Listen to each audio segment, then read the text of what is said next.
yo, slash your position. Verbal, mic position. Blow lines like chimes in the kitchen. Yo, aujourd'hui, le livre que j'aimerais te présenter, oui, puisqu'on est jeudi et comme tous les jeudis, c'est le moment jeudi je lis. Alors, le livre que je voudrais te présenter, eh bien, j'en ai déjà parlé à travers une vidéo que j'avais postée sur IGTV, donc sur Instagram.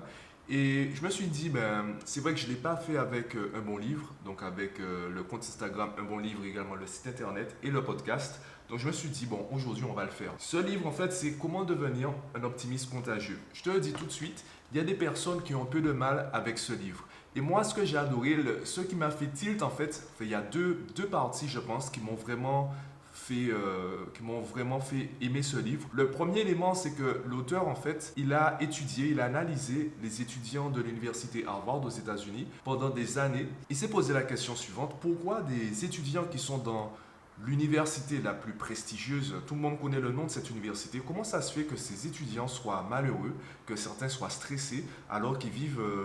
si c'est l'université la plus prestigieuse, t'imagines qu'il y a un certain standing, il y a un certain confort là-bas.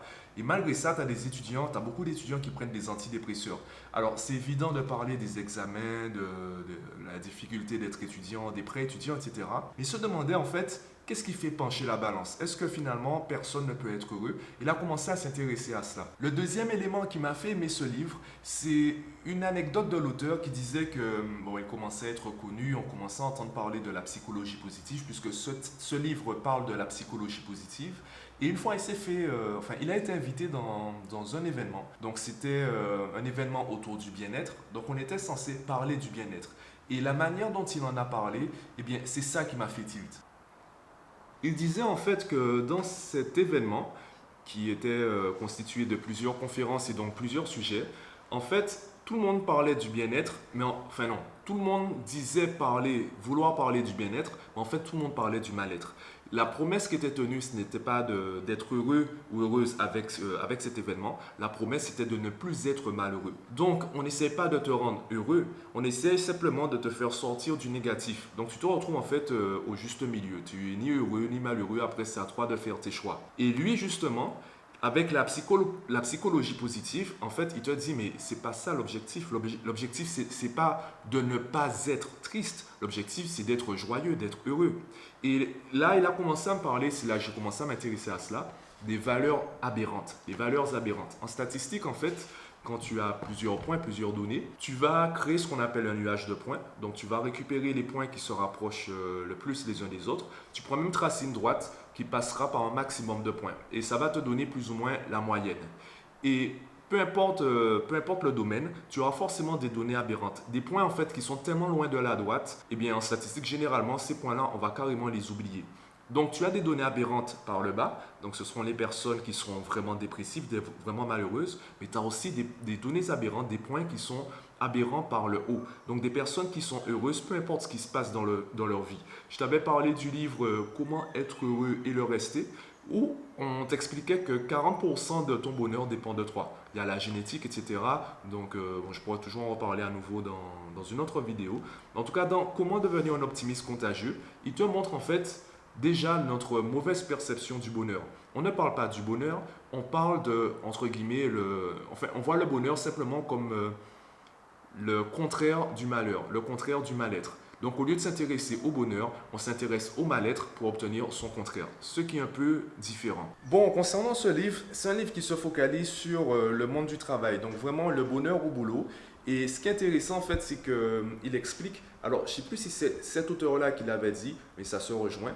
Il disait que la productivité ne crée pas forcément le bonheur. Par contre, le bonheur crée la productivité. Un employé qui est heureux va davantage fournir d'efforts et va surtout réfléchir à la manière dont optimiser son travail.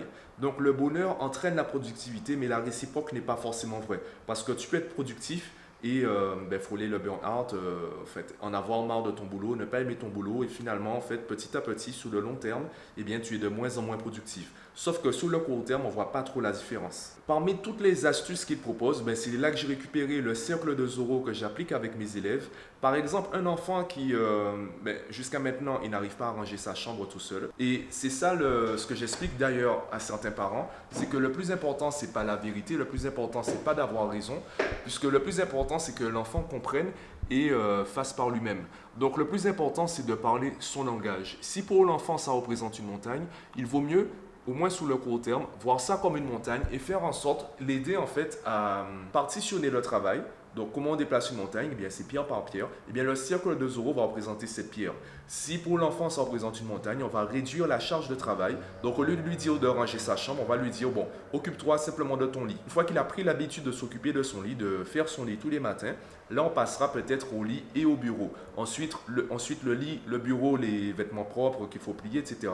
Et petit à petit, en fait, une fois qu'il prend l'habitude, si on voit que c'est trop fort, on redescend. Si on voit que ça va, ben on continue. C'est ça, en fait, le cercle de Zorro. Tu as aussi la règle des 20 secondes. Tu as déjà peut-être vu, lu ou entendu cette phrase comme quoi il faut 21 jours pour créer une habitude. En gros, tu dois répéter la même tâche pendant 21 jours pour qu'enfin ça devienne naturel, que ça devienne une habitude. Cette phrase, elle n'est pas totalement vraie. Tu peux le voir avec les nouvelles résolutions au début d'année. Eh bien, tout le monde se dit aujourd'hui, cette année, je prends de bonnes habitudes. Et au bout de 2-3 jours, on en a marre, on arrête.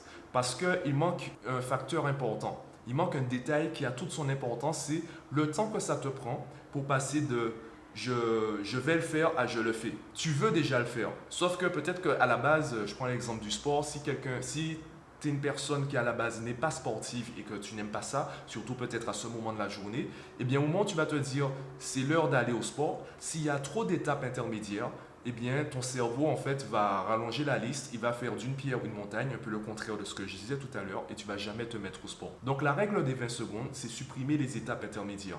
Il faut qu'au moment où tu te dises, c'est l'heure d'aller au sport, il faut qu'en moins de 20 secondes, tu sois prêt à commencer le sport.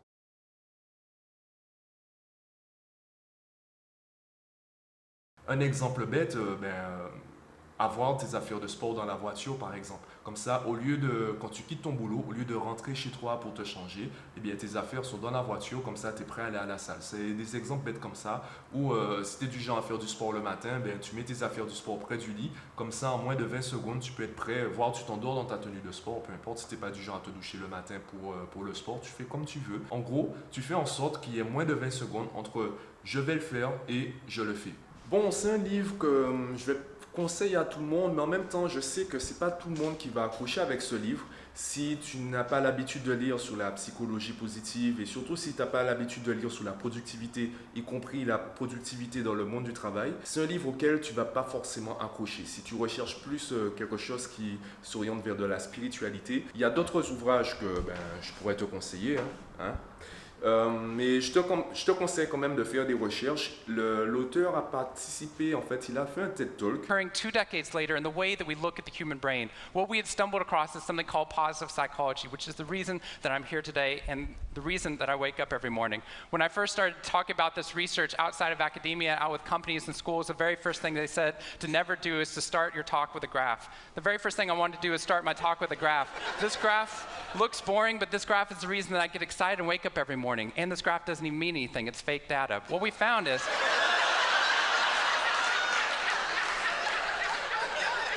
if I got this data back studying you here in the room, I would be thrilled because there's very clearly a trend that's going on there, and that means that I can get published, which is all that really matters. The fact that there's one weird red dot that's up above the curve, there's one weird in the room, you know who you are, I saw you earlier. Donc, je t'invite à faire des recherches sur cela. Je t'invite à me dire en commentaire si tu avais déjà lu ce livre et ce que tu en penses. Je t'invite également à t'abonner au service Un Bon Livre, s'il te plaît. Ça te permettra d'emprunter des livres, de recevoir également des résumés des livres, des analyses pertinentes et détaillées. Ça te permettra d'avoir tout ça et si tu as besoin de lire des livres sans forcément les posséder, si tu n'es pas sûr d'un livre avant de l'acheter, eh bien en le lisant, tu sauras exactement si tu veux ce livre dans ta librairie. Puisque moi, c'est ce qui m'arrive, j'ai tellement de livres que je ne sais plus où les mettre. Rolling like 10 at a time, begin. Love revolves around a thin line. Go against this, send mine, lace you, chase you down. Let 100 rounds face you. Now you went from brown to a